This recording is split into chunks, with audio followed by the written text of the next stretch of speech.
Siyanamkela Avalanche of Grace igama lam ndiyothenjiwe molweni. Size nelizwi lenkothazo iveki saqala nje sizokukhuthaza ukuba ungathuli, uthethe kwezo meko ojongene nazo ezibuhlungu, uthethe kwezo mbandezelo, kwezo nkxwaleko, kwezo zilingo, uthethe kwezo zigulo, kulo high blood pressure. Ungathuli, thetha ilizwi likaYehova. Simkhumbulo uYesu utheni kuJohn 6:63 uthe, the words I speak are spirit and life. Angumoya amazwi endiwathethayo nobomi. Oh hallelujah. John 6:63. So xa uthetha ilizwi eli ayinguwe othethayo, lilizwi, uhambisa umyalezo. Oh hallelujah. Utsho njena mna I'll finish strong. Mna ndawugqibezela ndinamandla ngoba ithemba lam likuYesu. Bathembele kuYesu abadaniswa. Uthi njena moving forward, ndiyahamba ndibheka phambili kuYesu Kristu. Simkhumbule u-Exodus 13, ku-Exodus 14 verse 15 uthi wathi njena ethetha noMoses, uMoses ekhala kuye esathandazela amasirayeli esoyika, elandelwa ngamayiphutha, amasirayeli ejongene nolwandle olubomvu phambi kwabo, emva kwawo ilutsha esoyika. Wathi Yehova, khupha ilizwi. John 14 wathi kuwo, yini Moses ukuthi ukhale kuwo? Wathi thetha koonyana bakaSirayeli banduluke. Wathi mama forward them.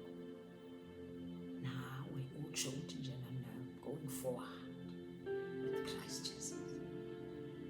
Wathi ndizabe ndikhokhelwa nguYehova, engumqulu welifu emini, engumqulu welifu umlilo ebusuku, ndihambe ndedwa. Utsho njalo ku-Exodus 13:21. Wathi uYehova wahamba phambi kwabo ngomqulu welifu, ipersonalize ngemqulu welifu emini, ebakhokhela ngendlela ngomqulu womlilo ebusuku, ebakhanyisela ukuze bahambe imini nobusuku. Nawe imini nobusuku uyahamba ngelizwi likaYehova. Akuzizela akalali, xa ulele akalelanga. Nawe uthethe ilizwi, noba kusebusuku noba kungamasa, uthethe ilizwi. Uthi njena mna, I will occupy till Jesus comes. Uthi mna ndizarhweba uYesu azabuya. NguLuke 19 lo. Wena ke ungakulinge ufane kunye nomkhonzi wesithathu. Asiye pha. Wena it's not your portion. Awuziba neeturi wena. You will occupy till Jesus comes. Uzohamba uxelela abantu ngothando lukaYesu Kristu. Noba uya emsebenzini useteksini, uyawubaxelela ngoYesu ukuthi nimamkele na uYesu nothando lwakhe. UYesu uzaziguqula impilo zenu. Uthethe ngoYesu. Ngelantshi xa uhamba usiyothenga ukutya, uthethe ngoYesu Kristu. Ungathuli, ungasazifihli. Pelile ixesha lozifihla. Eva impendulo kaYesu Kristu. Funa sijonge impendulo kaYesu Kristu. Umkhonzi wesithathu. Umkhonzi owathi njena, hayi ndiya ndayithatha lena ndayifihla phantsi kweqhiya. Thatha imali kuYesu, wathi wawugqiba uyifihla phantsi kweqhiya endaweni yokuba ahamba ayoyifaka ebhenki, endaweni yokuthi ahamba ayorhweba, athenge nantoni na athengise, endaweni yokubenza imali. yena wayithatha wayifaka eziqhini wayifikle wardrobe. Ayinguwe ke lowo, it's not your portion. Ungayivumi loo nto ngoba uYesu nempendulo. Nanka verse 20, weza nomnye esithi, Nkosi, nantsi imina yakho endibe ndinayo ndiyibeke eqhiyeni. Verse 21, kuba ndibe ndisoyika wena ngokuba ungumntu onqaba-nqaba, uthabatha into ongayibekanga, uvune into ongayihlwayelanga. Iivezo zento ezo zikazithetha mocking, ethethe rude. Ayinguwe lo uzawuthetha kanjani, noba imina enye uyisebenzise kwenzela into ukuthi singabi ney'turu Yesu mayefika. Ngoba uyezu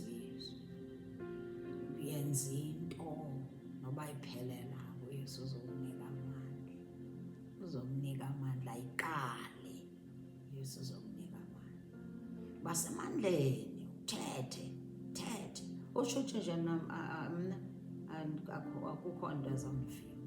I'm unstoppable. Forward I go.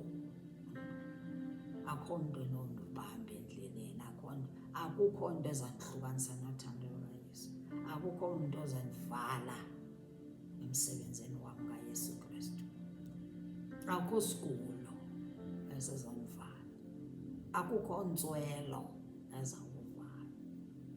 Uzosondela kuya ngakumbi. Thanda laa mfama bathi besithi thula, imfama yamemeza ngabathi Yesu nyana kaDavide ndenzela inceba. Yesu nyana kaDavide ndenzela inceba. Abantu bomhlaba besithi hey, uyasingxolela wena kanjani, uyasikrala umntu. Wangxola ngakumbi. Ubani?